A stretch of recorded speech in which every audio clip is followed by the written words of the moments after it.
This is the Horse Radio Network. This is episode 1119 of Horse Tip Daily, your almost everyday morsel of helpful hints, useful facts, and practical techniques for horse folks. Brought to you today by Ecovet Fly Repellent.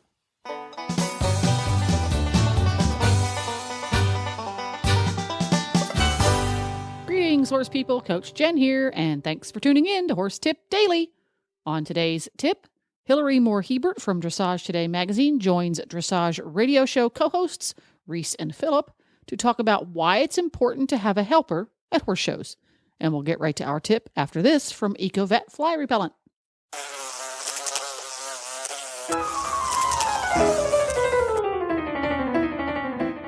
Wouldn't it be wonderful if your horse could enjoy a zone of repellency from pesky flies? Well, he can with Ecovet. Ecovet is an entirely new type of fly repellent that is safe for horses and those applying it, offering a real alternative to toxic pesticides like pyrethrins. Ecovet confuses an insect's normal directional ability, the bug's GPS, if you will. So if it can't locate your horse, it can't bite your horse. Dr. Wendy Ying from the Driving Radio Show has been using it in South Florida, also known as the Jurassic Park of biting insects, and she just loves it. Ecovet's active ingredients are naturally occurring food-grade fatty acids that have been clinically shown to improve the condition of horses with difficult-to-treat sweet itch problems. Ecovet is effective on mosquitoes, ticks, no-see-ums, as well as flies. You can visit Ecovet online at eco-vet.com for more information or to order.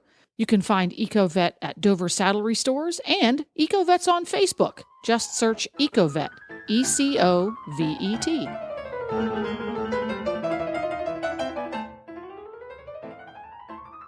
The things I learned the most when I transitioned out of being a working student is it is sometimes good to have a groom. And I wanted to go back to that really quick because I think it's the same thing for this. It is sometimes good to have a helper to help you with all of your goals. And I'm not talking about in terms of just your training, but just kind of have someone on the ground helping you. But in terms of the grooming, I wanted to go back to that because I, for a lot of years, would just go and, empty everything out and get everything ready, braid the horse, this, and this. And I get ready for my test, and I was so tired.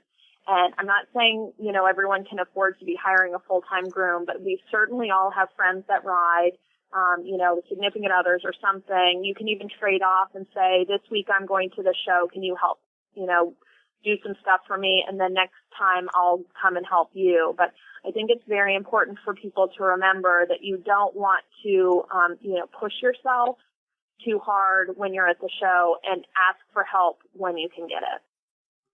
For sure. That's another great tip. I think, always, riding can be very, very much a solitary thing, but I think, you have to remind yourself that it can be a lot easier if you can, get a buddy or get somebody to just go along with you, and that even if someone's not a trainer, they can be very useful eyes on the ground, right? Or, to do some of these tips and things to help. It really can be more of a group activity if you can just figure out ways to involve people with your own riding and with other things, that you need the support with, for sure.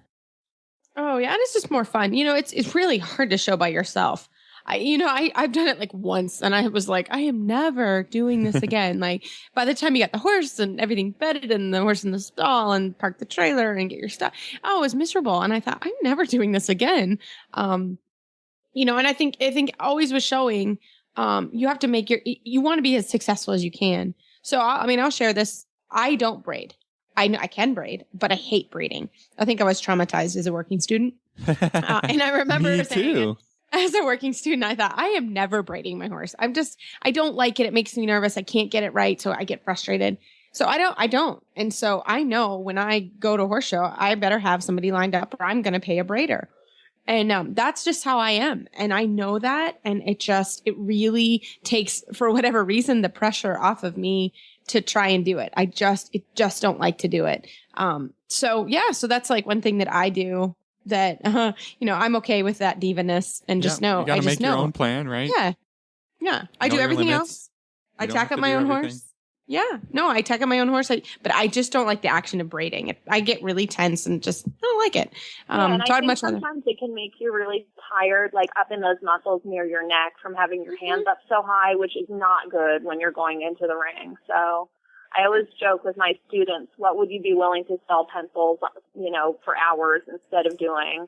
And, try to find someone else to help you with that because, it just makes you miserable. Then there's no point in doing it because you don't feel like it's fun because all you're doing is thinking about how sore your back is from, braiding. And fingers. For other people, they get really sore. tense.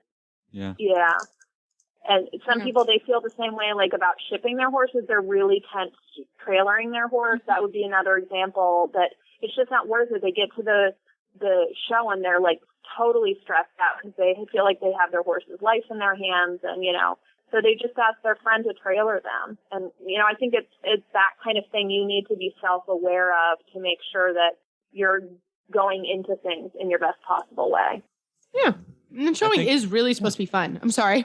Yeah, no, I was just going to say, you never know, like involving somebody, you feel like it's a burden on them, but there's lots of people who would be happy to help and be involved in your dressage experience or your show day. You just have to remember to be nice to them.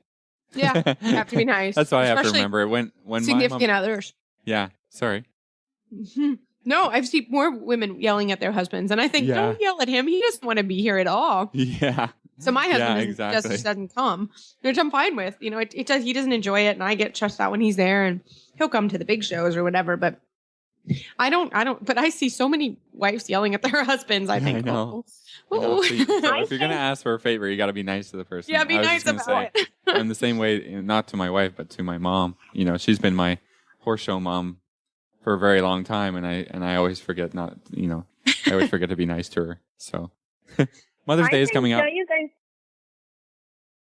I was going to say, don't you guys think that that is in and of itself as a dressage rider an important skill is no matter how frustrated you are, you have to, whether in or out of the saddle, be able to control your emotions. And you never see people who are winning their class, screaming at their groom. They seem calm, focused, everything. It's usually the people who are having everything melt down. Their horses are tense. They're freaking out. They're yelling at people, So I think that that's also an important skill to master, just to become a better rider and competitor so that you can exude relaxation for your horse. Yeah, for sure. That's another great tip. Huge tip. And it's really true. Like sometimes it seems like, and I'm sure we've all had horse shows where it's just like everything goes wrong. And you're just like, this is a mess. And I have learned sometime over time just to stop and just say, okay, this is really for fun. Yes, we're trying to qualify and, we have clients and horses and training and, there is some level of tension, but you really just have to take a deep breath and say, this is going to be okay. Yeah, so I think there's different ways that it can get better, but for sure, getting more stress and getting angry at people is a for sure way to make it worse. So exactly. We've all been there, when we thought we had half an hour and we've got 10 minutes and, this or that, just chill. Yeah. Deep breath. and be pleasant to be around and don't perpetuate the dressage queen stereotype.